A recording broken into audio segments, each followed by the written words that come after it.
You're listening to The Secrets of Doctor Who, where we discuss everything about the BBC and Disney Plus series, Doctor Who. And today we're discussing the 15th Doctor story, Lucky Day. I'm Dom Bettinelli, and joining me today is Father Chip Hines. Hey, Father. Hey, Dom. How's it going? Good. And Jimmy Akin. Hey, Jimmy. Howdy, Dom. Folks, we would really ask you if you would help us out and help the show by writing a review of the show on Apple Podcasts or any place that allows you to do reviews or ratings, that sort of thing. A nice 5-star, 5 heart, whatever the top rating is, really helps out the show, tells the algorithm, show it to more people so that we can grow this audience and you grow our community, and it makes the show better.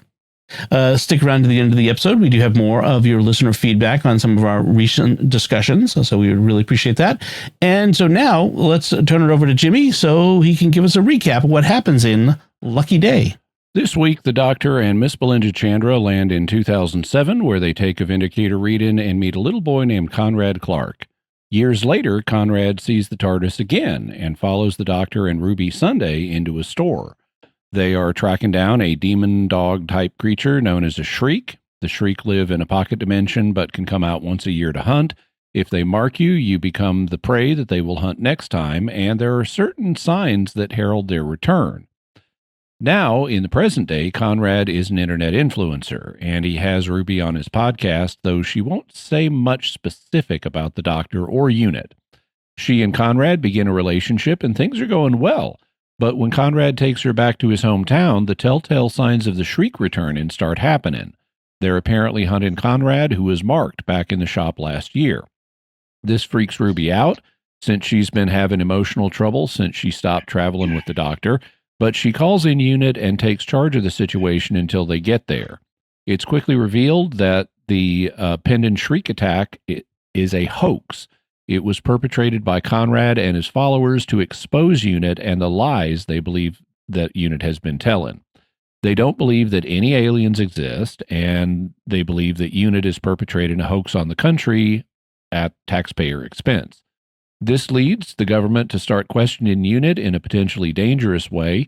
Conrad then breaks into UNIT headquarters with a gun and demands that they reveal their lies as he live streams them.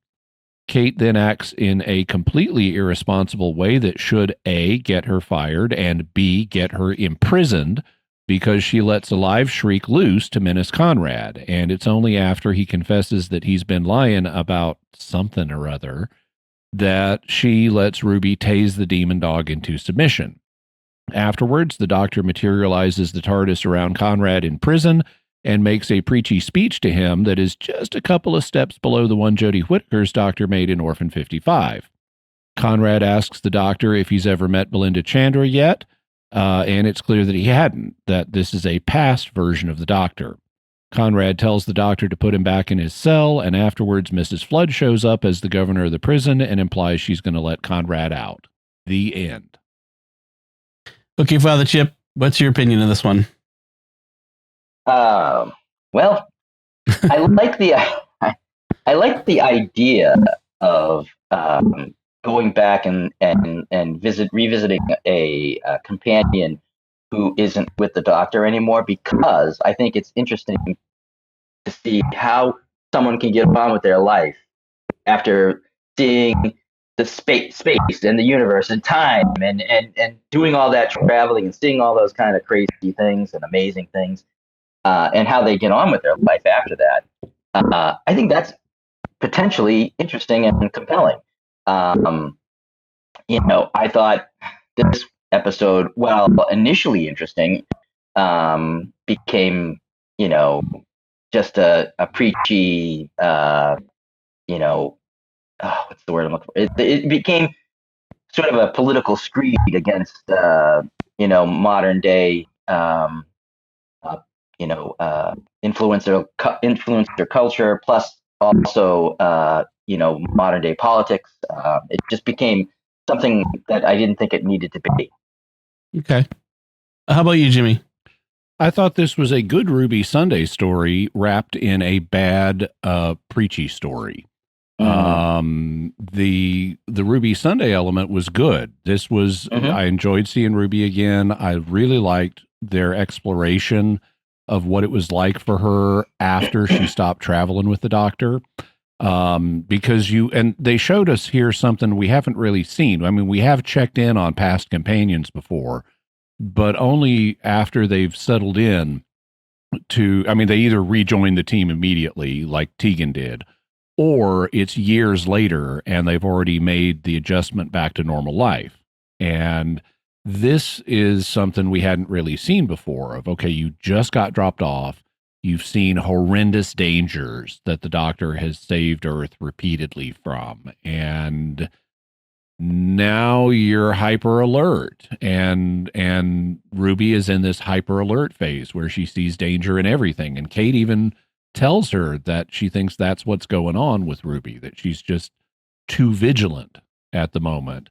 And then it looks like this is happening, and the Shriek are going to attack, and Ruby it looks like they've already killed this one guy, and Ruby does the right thing and calls in unit, but still they're not going to be there for 30 minutes, and so she has to take charge of the situation despite her fears and figure out what to do, and she steps into this doctor role not wanting to, like some previous companions like Clara and to an extent Amy had done.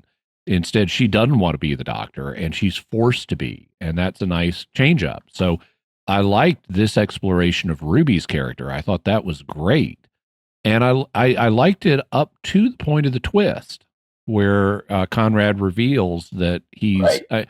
At that point. I'm like, okay, I'm here. I'm open to this.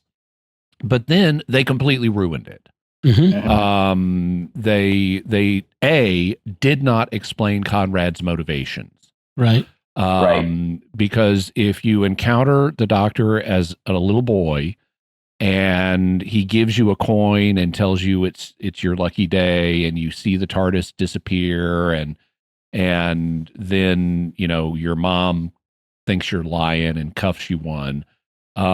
You're basically in Amy Pond's position. Yeah. Where you're going to grow up thinking about the doctor and know it's true and want him to come back and provide confirmation of everything you always said was right. And so he should have had Amy's attitude towards the doctor, which was a little complex because she felt abandoned because the doctor had promised her a ride on the TARDIS and then flaked out from her perspective. This doctor never promised Conrad a trip as a little boy. He just said, it's your lucky day. So he shouldn't be conflicted about the doctor. And you need to explain why he went off in this delusional angle. I mean, he even saw in 2024 aliens, in a store. He got vomited on by an alien. That's how he got marked. I guess they imply it's because he applied to unit and got refused, but they don't really even land that. They don't even. No. They don't. And even if that had been the case, he would still be clinging to the doctor as the one real thing I know, because he's got a device that dematerializes. He's seen that happen twice. Right. So they totally fail to explain, even though they gesture, it's just hand waving. They do not explain Conrad's turn to the dark side, why he would become this Alex Jones delusional person. Maybe that person is just an actor and maybe they never really existed, which is also not the British Alex Jones who shows up in this episode as himself, but the American Alex Jones. The American Alex Jones. There also are British people who say similar things, like people involved in like that subway bombing disaster. Oh, that was all staged and these people were actors and stuff. So that's point one. Point two is what Kate does. Kate is completely irresponsible. Out of character. And they try to hang a lantern on it because they have, I don't know what his rank is, Colonel or something, Colonel Ibrahim. Come up to her afterwards and say last night was totally went too far. Geneva is, and then she cuts him off. And what he should have said is Geneva's about to fire your butt.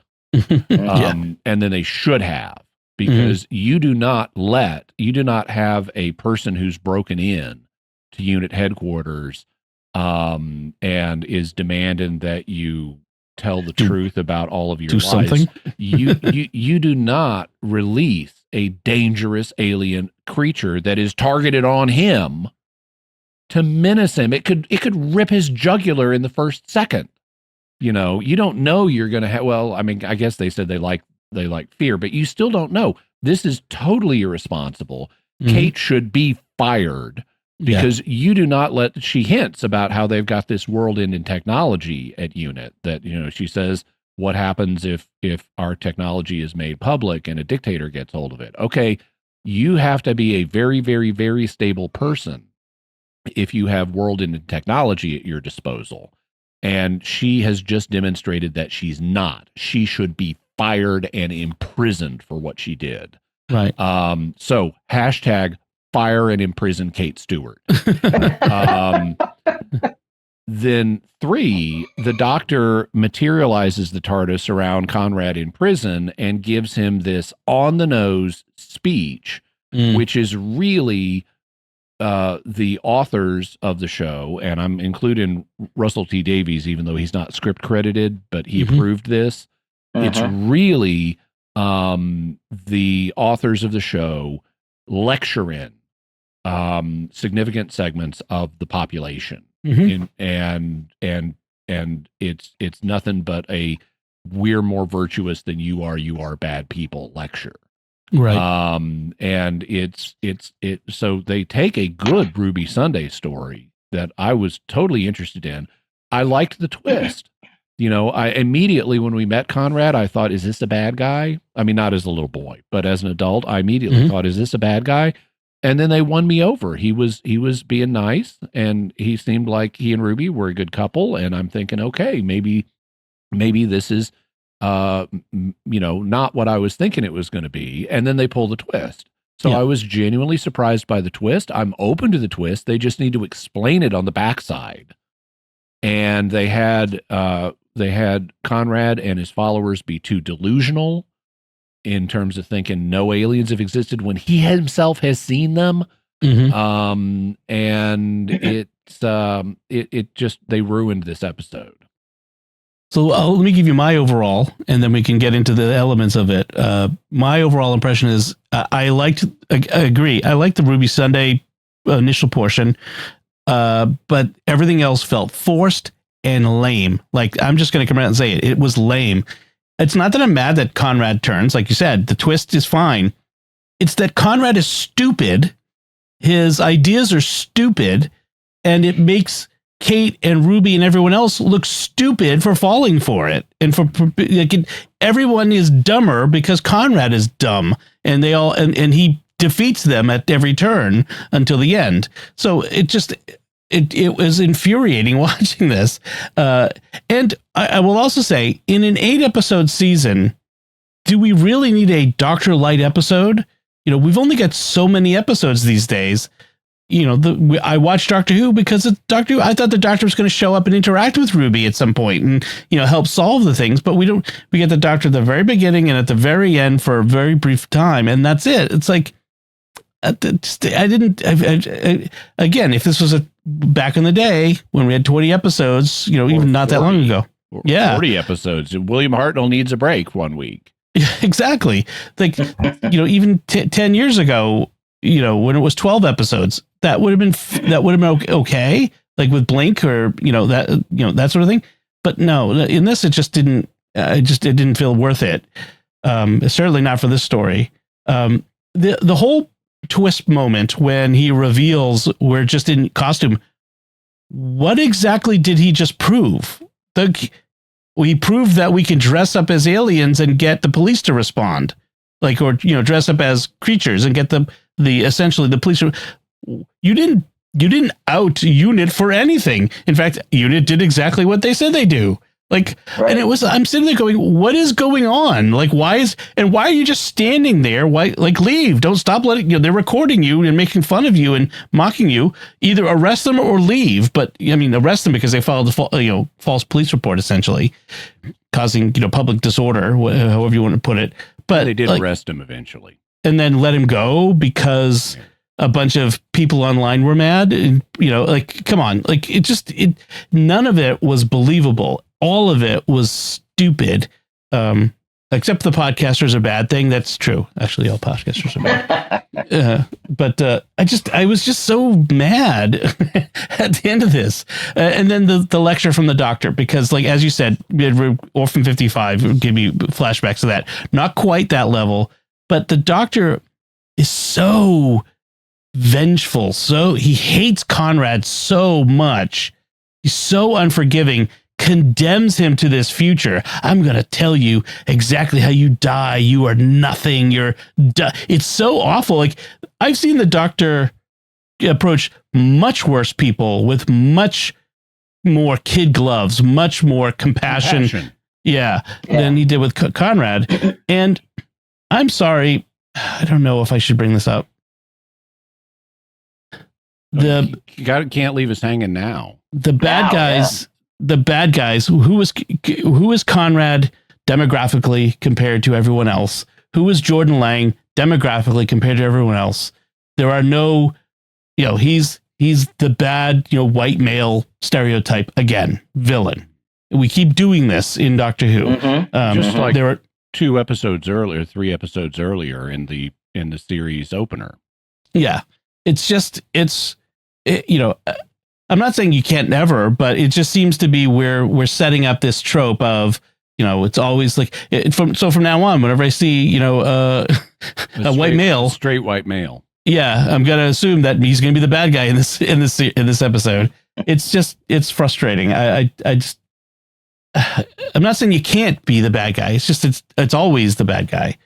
So we start with the doctor and Belinda landing, they're doing this thing with the device Vindicator in New Year's Day 2007. They work it out, and that's little Conrad, his lucky day, gets the 50p coin, gets cuffed in the head like you said, and then that's it for the doctor. That's it for Belinda the rest of the episode. We don't see her again. That's it for the doctor till the end, and then he sees the doctor and Ruby on an adventure, and then tracks her down eventually in 2024. And he sees them in 2024, tracks her down presumably earlier this year, and has her on the podcast. It raises an interesting question. Do you sign an NDA when you are on a TARDIS? Like what are you supposed to like? I don't. What do companions? Has a legal department. I was going to say, like, what is her obligation at this point? I don't think she has one, unless once she got back, UNIT slapped a bunch of, non-disclosure state secret stuff on her. Yeah. But I think the doctor leaves it to the good judgment of his companions, what they say afterwards and what they don't. And he's not really worried about it because he's happy-go-lucky John in the cosmos. Right. Yeah. I don't think that they are going to start like going around telling people about stuff, because some of the stuff they would say would mark them as crazy too, and I think it's probably safer just to, not say anything about it. Especially There's public sense, like, a podcast. Right. I mean, they're not, the doctor doesn't exactly hide, and they point out, like, we've seen Daleks flying through the skies of London and Cybermen marching through the streets of London. And, so in this timeline, this world, aliens are, a regular, a site, and people have seen the TARDIS, so it's not like he's hiding. So people would know these sorts of things, which is what makes the whole, I suppose you would always have some fringe group of people who won't believe the sky is blue if they look out the door and look into the sky. I guess that, but. And I don't mind that they explore that. I mean, I guess I have 2 thoughts. There are people like the American Alex Jones and some of the some British, and I'm going to have to use the term because I don't have a better term for it, but conspiracy theorists. Now, I don't have any problem with conspiracy theories. Conspiracies are real. That's why we have laws against them. Yeah. But there are certain people who are delusional and will say, "Oh, this was all a fake operation. This was a government hoax." And there are fake government operation hoaxes. Like we did an episode of Mysterious World on Operation Northwoods, where the Joint Chiefs of Staff here in America proposed that we fake terrorist attacks. So I don't have a problem if you want to on U.S. soil, on Yeah. U.S. soil, both Yeah. on and off U.S. soil. Yeah. And I don't have a problem if you want to propose something is a government hoax. I just want to see the evidence for it. And so I don't mind them exploring the tiny number of people who will buy into this kind of thing. That's a legitimate subject for dramatic exploration. But what they then do is imply that these people are responsible for societal divisions. In the doctor's speech, he says, you're polarizing us, you're tearing us apart, you're causing these problems in society. And it's like, no, I'm sorry. Alex Jones and his followers are too small for that. And the same thing is true of their British equivalents. That means you're using this character as a cipher for a much larger movement that is not this delusional. Whatever you think of its policies, agree or disagree, I'm gathering disagree. You're using them as a cipher for a much larger movement that is not the same. And therefore you are tarring this much larger movement, however you want to define it, conservatives or traditionalists. I don't know how you want to define it, but they are not the way this guy is. Mm-hmm. Yeah. Yeah. I don't know if I have to add to that, but it's the equivalent of, in the American media, someone who from the opposite end of the political spectrum from Alex Jones portraying all conservatives in America as if they were Alex Jones. Yeah. Right. Who was doesn't believe that the kids really died at Sandy Hook is his big thing. He does now. So, but anyway, he got sued into believing. He got sued into believing it. Right. Yeah. But I think that's right, Jimmy. I think that, and I think that they're trying to make it out like that all people that are conservatives or Republicans or whatever that side of the aisle is in your country, they're trying to make them look like they're always the bad guys and that they're the ones that are tearing the country apart. I don't think that's a realistic. I don't think that's a realistic thing to say. I think there's a lot of blame that can go around. And that argument is very easy to turn around. Right. Absolutely. It takes two to polarize. That's right. A common criticism is they're causing mistrust in institutions that a particular viewpoint thinks we need. If you cause mistrust in these very important institutions, whether it's, the media establishment or government institutions or whatever, that undermines the necessary things of society. And so this has become a sort of this whole story has become a substitute for that. We just can plug other institutions into unit and that sort of thing. And I agree. Mm-hmm. Yeah. National health or something like that. Yes. Yeah. Whatever. Yeah. So early on, it was in this episode, kind of moving to a slightly different aspect of the episode. I thought they were kind of revisiting the original 2005 episode of Doctor Who, Rose, the first of the rebooted or restarted Doctor Who, because you had someone who was obsessively tracking the Doctor throughout history, or which we had in Rose, and then we have following the Doctor into a warehouse where something strange was happening, filled with mannequins. Yeah, and I'm like, this is very strange. And only this time it turned out the mannequins were not autons. Yes. But they did have these transparent plastic sheets over them. And it's like, why would you put transparent plastic sheets over all your shop mannequins? Presumably it was a closed store that they left the mannequins out on the floor and covered in sheets as opposed to putting them away. Why? Yeah, exactly. Yeah, it's weird. That didn't make sense. Well, also what didn't make sense is you hear this ungodly roaring sound, which sounds like some kind of cat, large cat or lion, or, tiger, and a burned out lock. And you decide to go in to the door and stay in there as you hear this thing, instead of what normal people do who have a normal fight or flight response is run. Go away was from my this initial- place.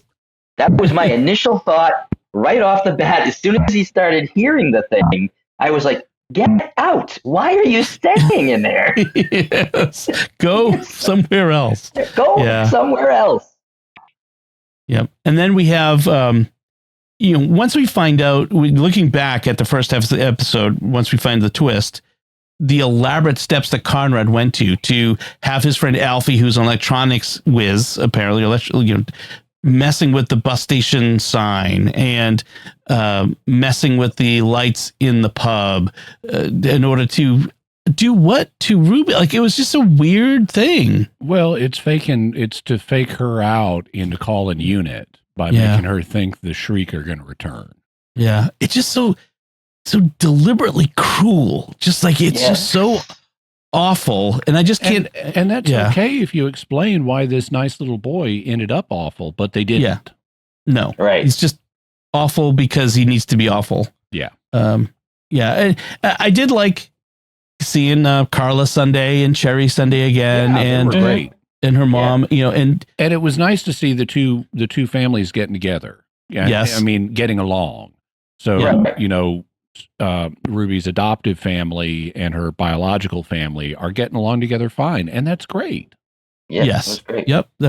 It was nice to see that about Ruby, her life moving on. They're talking about the fact that she really hasn't been on dates and hasn't had a boyfriend in a while. And as you mentioned, Jimmy, is in your, talking about the episode as a whole, how it's nice to see like Ruby's trying to deal with reintegrating into society. And clearly she probably has this connection to Mel, because when she called unit, she was trying to get a hold of Mel, who was on her way to Sydney because something's in the harbor there. I think that's fun. But like, you would imagine that former companions of the Doctor would have a kind of club that they would. I mean, in fact, we saw previously in the 13th Doctor time, like there's like a support group of former companions. That's great. I like that idea. Because it's a big deal to reintegrate into life. I get that. So that's why I liked that beginning part of the episode, and I enjoyed that part right up until the twist. I was really liking this episode, and like Jimmy said, if the twist had been explained, why, other than just white man bad, then it could have made sense, and you could have built something around that, like. If you had an original idea as to why Conrad had turned all of a sudden, because his interaction with the Doctor was fine. He gave him money, told him it was his lucky day. Go away, young man, have fun. Where's the problem? And it's not even like this is a sci-fi show. They've got all kinds of explanations for why someone would turn evil. Master hypnotizes them. Alien influences them. They've got a bunch of reasons. You got a lot of ways to do it. Yeah. No, he's just a bad person because he's bad. He breaks into Unit wearing a live streaming device because Unit would not be shielded against random electromagnetic radio frequencies. Duh. Like, again, it's just dumb. Right.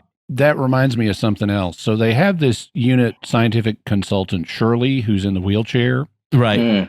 And I have no problem with them having I know what you're going to say. I have no problem with them having a scientific consultant who's in a wheelchair. Yep. But you need to not be stupid and endanger her life by taking her into a war zone. Exactly. Where people are firing guns and are expected to be firing guns and encountering dangerous creatures. And she doesn't even have a powered wheelchair. She's using arm power to move that thing. Right. You do not take someone like that into a situation that is that dangerous. That is just stupid. And it is stupidness in the service of a politically correct agenda or woke agenda or whatever you want to call it. But it is not how actual responsible people treat other actual people who they have a duty to care for and who they just ought to respect and have compassion for just because they're other human beings. You do not endanger another human being that way.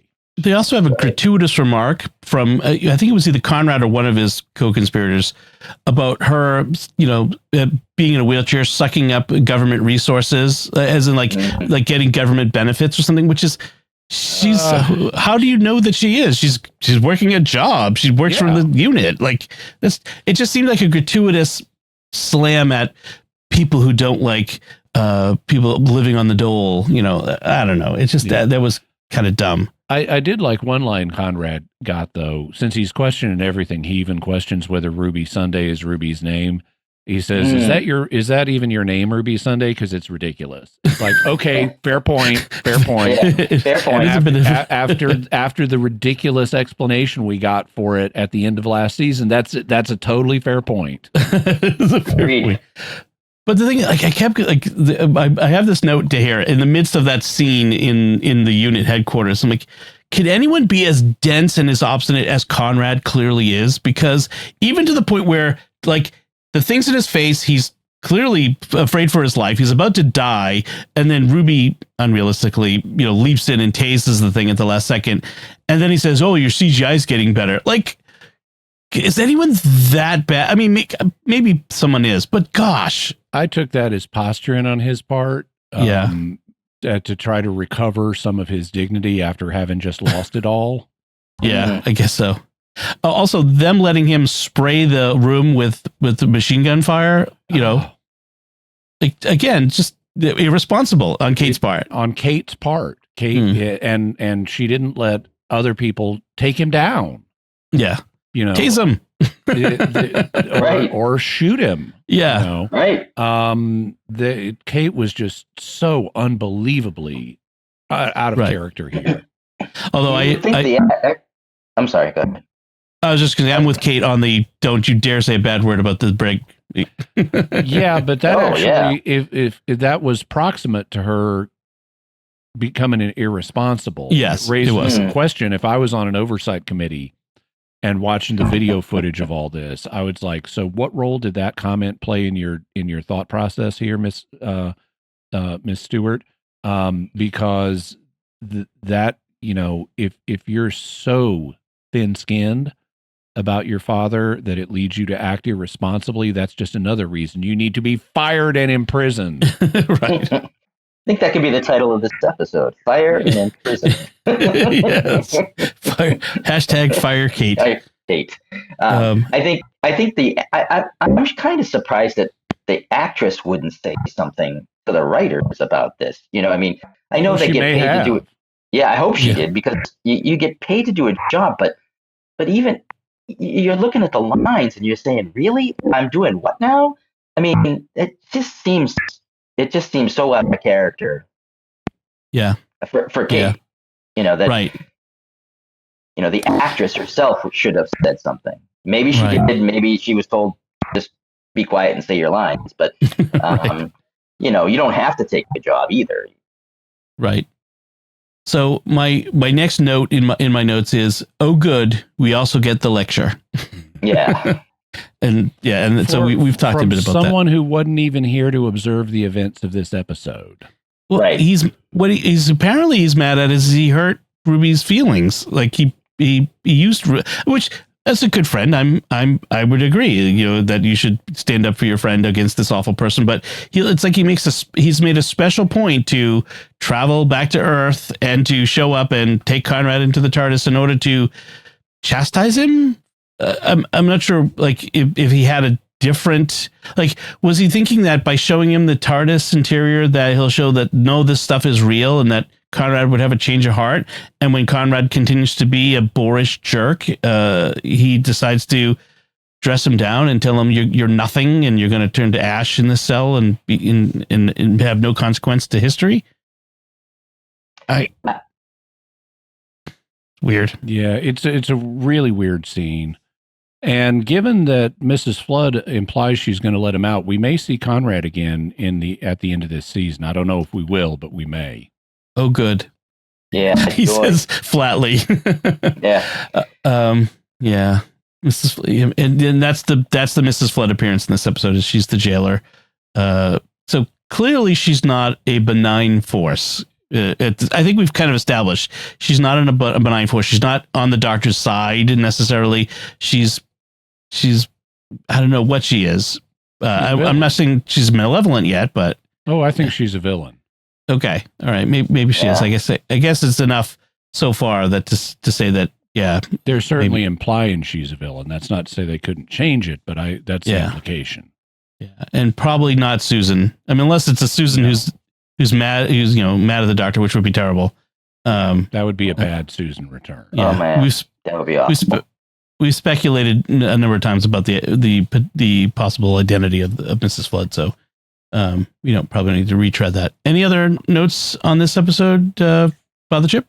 Well, I don't necessarily have a problem with the doctor materializing the TARDIS around him in jail. I did have a problem with his little speech, and I thought that was just ridiculous. He could have had some other conversation with him about what happened to you, like why did you turn this way, and maybe listen to what he had to say. Maybe there was something that could have turned us to not liking Conrad, but at least understanding where he was coming from.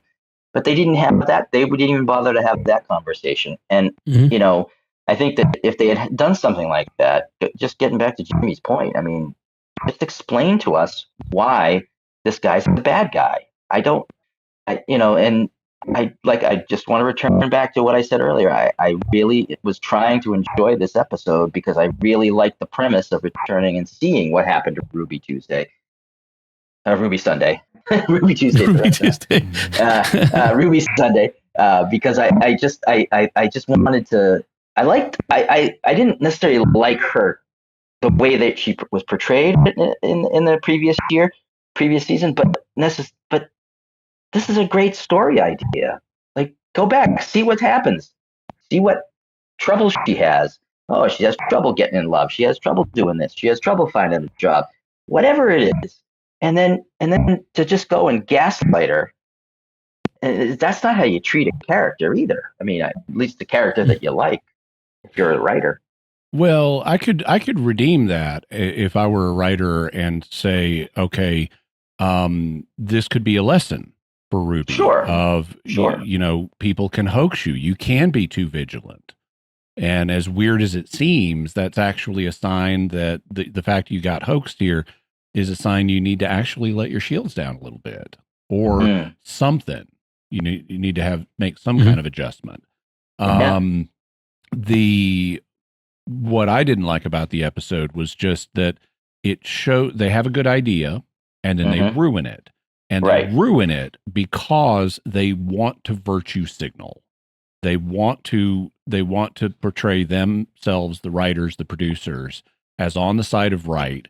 They're using Conrad as a cipher for people in the real world that they don't like, not actual Alex Joneses, but something broader than that. And they reveal what their fantasy is for those people in the scenes with Kate and the doctor. Where they also reveal that they don't understand, they don't have any explanation for why the people they disagree with them. They're just bad because. Yeah. Right. Not because they have any understanding of why people might have a different viewpoint. But the Kate scene reveals the fantasy of they want their enemies to be terrorized and humiliated. That's because that's the only reason Kate is acting so irresponsibly, even though she's a person in a position of high authority. And they know she's acting irresponsibly because at the beginning of the irresponsible sequence, Kate says the doctor would stop me if he was here. And on the Hines side, and in the middle of it, Ruby says we have to help him. And at the end of it, Ibrahim says last night went way too far and starts to say something about Geneva. So they've told us 3 times they recognize Kate is totally irresponsible here. And that reveals that what they want mentally in their fantasy for the people they disagree with is to terrorize and humiliate them. And then in the scene with the doctor, they want to lecture them and rub their noses in how inferior they are morally compared to the virtue signal and writer producers. Yeah. Now, I know you might want to wrap it up, Dom, but I just want to piggyback on something he just said, and that is, I think I was starting to think that they were sort of lecturing fans. Mm-hmm. Yep. At least Yeah, some segments at of least fandom. some segment of the fandom, and sort of just going after them and saying, look, we don't care what you think. This is what we're going to do, and this is going to be the show. And if you don't like it, you can leave. Essentially, touch grass, as someone famously said. Yeah. I I'd have to think about, you know, if that where the the evidence for them saying that to fans is. Like, I see it clearly what Jimmy's saying, like to a segment of like from a political ideological point of view, but I'm not sure I see where they're actually talking to the fans. There's some overlap because there are fans who have political opinions that are, they're not saying it to all of the fans, but there are, you know, like there are hot take YouTubers like Nerdrotic and people like that who, Midnight's Edge and people like that who are the kinds of fans that, you know, watch to hate and then talk about it on YouTube. And I think Father is right that there may be some element of that in there. Okay. Although I think they dealt with that much more effectively back in episode 2 in Lux, where we got to meet fans, and one of them actually said #RIP Doctor Who, and comparing him to Blink, and that was a creative engagement. Yes, it was. Fans, that was fun, no matter what. Right. I'm not one of the haters, but you know, I'm here because I like the show and I'm committed to watching it and reviewing it. I think we're at a low point right now, but I love the show and I'd like to see it turn around. Me too. Yep. Any other thoughts, Jimmy? Nope. Okay, let's move on to our listener feedback. And this comes in on our discussion of the last episode, The Well. And Doug's Film and TV writes on YouTube, good review of The Well. I will admit, when I first watched the story, I had no idea this was going to be a sequel to Midnight. My prediction for the villain in this story was going to be the Mara, and there was evidence in the story that they were pointing to the Mara like broken mirrors, because the Mara can't stand its own reflection, and soldiers shooting each other because the Mara feeds off of fear, and finally the bite mark on Alice's arm. I thought I was almost right until they dropped the hints of Midnight. Do you think the Mara was supposed to be the villain in The Well, and do you think the story would have played out differently if it had been? Well, I think it might have played out somewhat differently. I don't know whether the original concept for this episode was the Mara or not. I acknowledge, I think you're right, that if you put those pieces together, they could be read as pointing towards the Mara. But I don't know that that was the intent. I do know that Russell T. Davies has said that apparently this was not originally planned as a sequel to Midnight. That's something that developed. And so it's possible that originally the monster could have been the Mara, or it could have just been some other new monster that wasn't fully fleshed out, and they decided to make it the Midnight Entity, even though it doesn't do remotely the same things as the Midnight Entity. So I would say that the fact it's a sequel is kind of tacked on, but it's hard to know whether it's tacked on because of onto something that was originally the Mara, or something that originally was just undefined. Yeah. And given that the Mara were listed in the Legend of Ruby Sunday episode as a member of the Pantheon of Discord, so by the Harbinger. The other thing that I was going to say is the Mara, for people who don't remember, is a Fifth Doctor villain. Yeah. So, basically a giant pink snake. Yes, as you got in the 80s with special effects. Gets into your mind and stays there. Yes.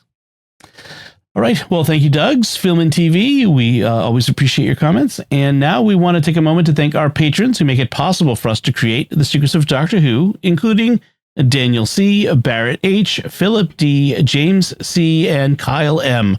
Their generous donations at sqpn.com/give make it possible for us to continue The Secrets of Doctor Who and all the shows at StarQuest. And you can join them by visiting sqpn.com/give. So that's it from us this time. What did you think of Lucky Day? You can let us know by commenting on the show at sqpn.com or the Secrets of Doctor Who Facebook page, or send an email to drwho@sqpn.com, or visit the StarQuest Discord community at sqpn.com/discord, or you can watch The Secrets of Doctor Who on our YouTube channel at youtube.com/StarQuestMedia, where you should subscribe, like, and comment, and make sure to hit the bell to get notifications of new episodes. We'll be back next time when we'll be discussing the 15th Doctor story, the next one, The Story in the Engine. Until then, Father Chip Hines, thank you for joining me and sharing The Secrets of Doctor Who. Thank you, Dom. Jimmy Akin, thank you as well. Thanks, Dom, and hashtag fire and imprison Kate Stewart. And once again, I'm Dom Bettinelli. Thank you for listening to The Secrets of Doctor Who on StarQuest, and remember, aliens are real. We all know that.